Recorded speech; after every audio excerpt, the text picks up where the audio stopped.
नमस्कार दोस्तों। पाकिस्तान अपनी घटिया हरकतों से बाज ही नहीं आ रहा है। वहाँ पे जो टेररिस्ट ऑर्गेनाइजेशन है, टेररिस्ट हैं, वो भारत को किसी ना किसी तरीके से परेशान और नेस्तनाबूद करने पे तुले हुए हैं। और आज ही एक डिसइंफो लैब, जो कि एक रिसर्च एंड डिफेंस ऑर्गेनाइजेशन है, जो कि टेरर फंडिंग और मनी लॉन्ड्रिंग के ऊपर रिसर्च करती है, उसका एक आर्टिकल आया है। देखिए 14 तारीख का आर्टिकल है।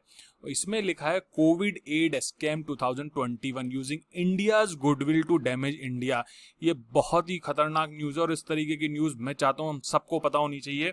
ये न्यूज क्या कहती है? ये कहती है कि US based Pak link charity organization started collecting funds in name of helping Indian COVID. After collecting millions of dollars, बहुत सारा पैसा उन्होंने इकट्ठा किया, and sent peanuts in help. कहने का मतलब है कि इंडिया की कोविड-19 की हेल्प के नाम पे उन्होंने फंड रेजिंग की, बहुत सारा पैसा इकट्ठा किया। पूरी स्टोरी है, मैं आपको पूरा डिटेल में समझाऊंगा कि इन्होंने चाल क्या चली, इनकी कहानी क्या है, क्या गणित बिठाई इन्होंने, मैं पूरा डिटेल में आपको एक्सप्लेन करूंगा। एंड इसने हैशटैग कोविड एड स्कैम एक ट्विटर पे हैंडल चलाया, एग्जामिन उसको करने की कोशिश की है। अब बात करते हैं कि क्या हुआ है इस बारे में। ये देखिए भाई, उनकी भी न्यूज है, how US based charity link पाक एक्सप्लॉइटेड इंडियाज कोविड-19 क्राइसिस। जी न्यूज की भी न्यूज है। अब बात करते हैं हम कि जो मैंने जैसा कि बताया कि चैरिटी ऑर्गेनाइजेशन है, उसने बहुत सारे पैसे इकट्ठे किए after collecting millions of dollar, बहुत पीनट्स उसने दिए। सबसे इंपॉर्टेंट बात है कि all of them claimed the credits so that their donors would think that money is well spent। कहने का मतलब है कि जो पैसा गया उस इंस्टीट्यूशन के पास, उसने कहा कि हमने भारत को बहुत सारी चीजें दी हैं, बहुत सारी मेडिकल हेल्प दी है, वेंटिलेटर्स दिए हैं, दवाइयां दी हैं और अलग अलग तरीके की हेल्प दी है। लेकिन सच्चाई कुछ और है। और पूछा जब गया, could go from terror finance to Pak army to Islamist to Hamas, किसी भी जो टेररिस्ट ऑर्गेनाइजेशन है उनकी फंडिंग के लिए भी ये पैसा जाने की पूरी संभावना है। Apart from pocket money to the charities, कुछ पैसा वो खुद के नाम पे खुद के जेब में भी रख लेंगे। आगे बढ़ते हैं और बताता हूं ये कौन सा इंस्टीट्यूशन है। IMANA, Islamic medical association of north America, एक इलिनॉइस बेस्ड मेडिकल एसोसिएशन है। जो IMA 1967 में इस्लामिक मेडिकल एसोसिएशन जो बनी थी, उसका ही नया पार्ट है, नया रूप है, और इसको IMANA बना दिया गया था। IMA क्लेम क्या करता है? IMANA to have worked in various part of the world and in website, social media profile, और ये सब जो है वो बताता है कि हमने बहुत काम किया है और बहुत सारे कलेक्शन ड्राइव चला के उनसे डेवलपमेंट किया है। लेकिन अनलाइक सेवरल अदर ऑर्गेनाइजेशंस, ये जो इंस्टीट्यूशन है ओपेक है। ओपेक का मतलब ट्रांसपेरेंसी की कमी है कि पैसा कहां से आ रहा है, कहां जा रहा है। FCRA रूल्स, FCRA की फुल फॉर्म मुझे कमेंट बॉक्स में बताइएगा। FCRA रूल्स भारत में इसी तरीके के एनजीओज में जब पैसा आता है, जो गलत पैसा आता है जिसमें ट्रांसपेरेंसी नहीं होती, उनके लिए लाया गया था। इसीलिए अब ये देखिए IMANA जो है वो ओपेक है और हमें पता भी नहीं चलता कि उसका जो पैसा है कहां कहां कैसे कैसे जा रहा है।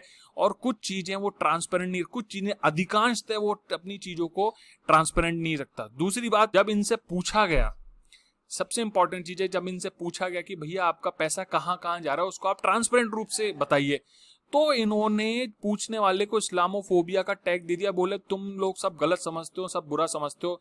जब ट्रांसपेरेंसी की बात है तब इस तरीके का आरोप लगाए, तो चोर की दाढ़ी में तिनका, कुछ तो गड़बड़ है, डेफिनेटली कुछ गड़बड़ है। अब मैं इसके साथ आपको बताता हूं कि इसीलिए इसको कोविड स्कैम 2021 नाम दिया गया और हैशटैग कोविड एड स्कैम 2021। देखिए कितनी आयरनी है कि इंडिया की कोविड-19 की हेल्प के लिए तो आपने इस पोर्टल को बनाया, और वही पैसा आप टेररिज्म की फंडिंग, हमास की फंडिंग या फिर लश्कर ए तोयबा जैसे मोहम्मद जैसे इंस्टीट्यूशन है उनकी फंडिंग के लिए ले रहे हैं।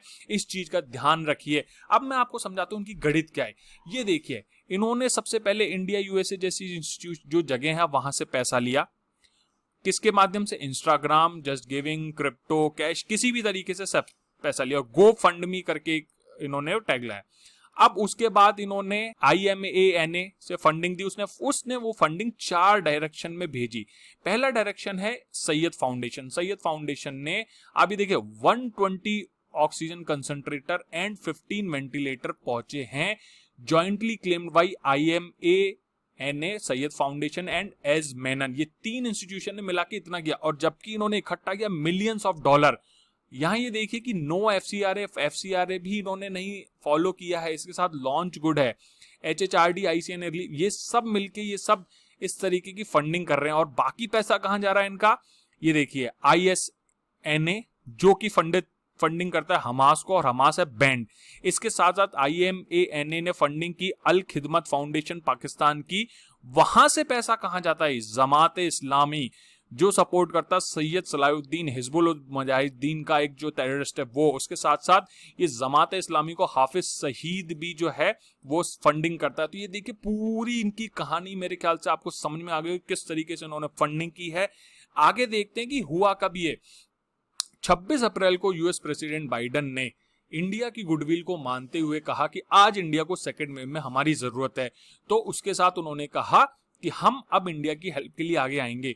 तो 27 अप्रैल को ही फंड रेजर स्टार्ट हो गए और उन सब ने पैसा उठाना स्टार्ट कर दिया।